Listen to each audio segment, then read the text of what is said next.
हमारा स्टेट का एम्बलम है, आप सबको मालूम ही है। सारनाथ पिलर से हमने जो है वो सामने जाके फोटो खींची थी। फोटो खींचने के बाद में हमें क्या फोटो मिली सामने से, हमें 3 तो लायन मिले, तो हमने 3 सामने रखे, क्योंकि 4 थे तो हमें सामने से फोटो लेने पे 3 ही मिले। 4 BHEL, ये 4 एनिमल भी थे। ओके, तो इसमें से हमने बुल और हॉर्स, ये 2 हमने यहाँ पे, हॉर्स और बुल ये 2 हमने यहाँ पे लगा लिए। बीच में हमारा अशोक चक्र, और नीचे जो बेल थी पहले, उस बेल को हटा के हमने सत्यमेव जयते मुंडका उपनिषद से जो कि हमने ले लिया।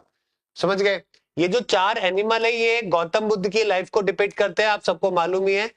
ओके, है ना? और जैसे हॉर्स की बात करें तो हॉर्स जब वो गए, छोड़ के गए थे, तब वो हॉर्स के ऊपर गए थे, तो इसलिए हॉर्स का डिपिक्शन किया गया है इस तरीके से। एक और इंटरेस्टिंग बात ये है कि चलो हॉर्स, चारों एनिमल तो आपको मालूम है गौतम बुद्ध की लाइफ से। धर्म चक्र भी आपको मालूम है, ये भी वहां से लिया गया है, उनकी फिलॉसफी से, है ना, बुद्धिज्म से।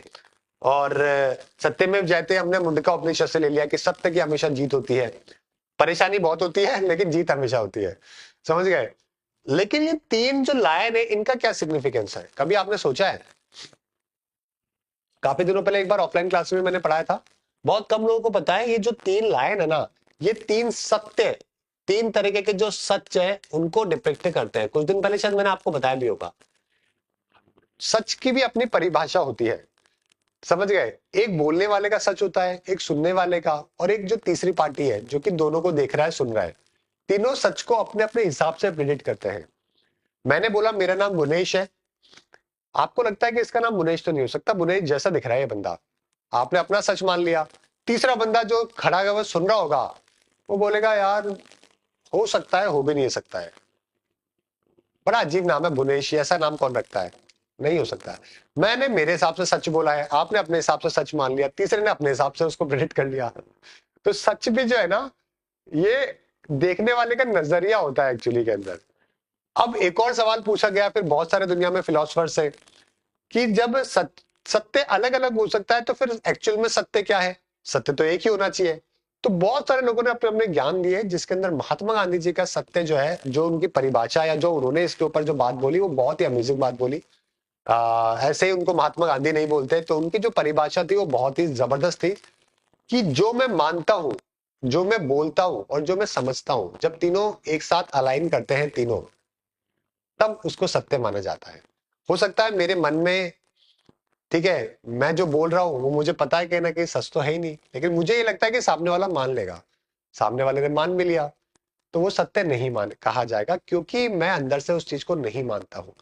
तो जो आप मानते हो, जो आप समझते हो और जो आप बोलते हो, ये जब तीनों एक ही होगी, तब उसी फैक्ट को, उसी बात को सत्य माना जाएगा।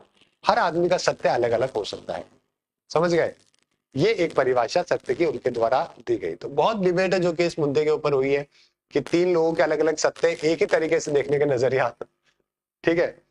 तो बड़ा इंटरेस्टिंग ये डिस्कशन था, कई सारे फिलोसफर्स ने इसके ऊपर अपने अपने रामायण है जो कि गाई है, लेकिन महात्मा गांधी जी का जो एक्यूरेसी है वो बहुत जबरदस्त है।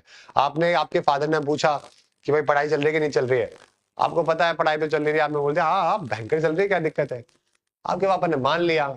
तो 2 सत्य एक तरीके से मिल गए, लेकिन क्या वो सत्य था? वो नहीं था, क्योंकि आपको अंदर से मालूम है, आपने नहीं करी है पढ़ाई तो उसको सत्य नहीं माना जाएगा। चलिए ठीक है, तो state emblem of India adopt किया गया 26 जनवरी 1950 को सारनाथ लायन टेम्पल अशोका से। चौथा तो हिडन है, धर्म चक्र सेंटर ऑफ द साइकिल में आपको मिलेगा।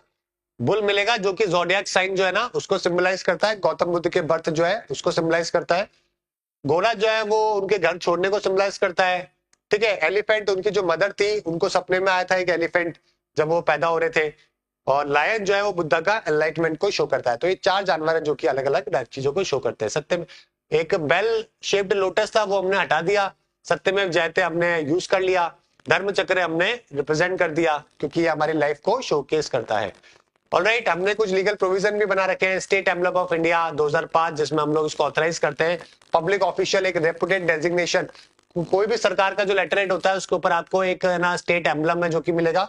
ये हर कोई यूज नहीं कर सकता है, एक लेवल, एक डिपार्टमेंट मंत्रालय में जो एक कुछ एक ऑफिसर्स को अलाउ होता है वही लोग यूज करते हैं, हर कोई इसको अलाउ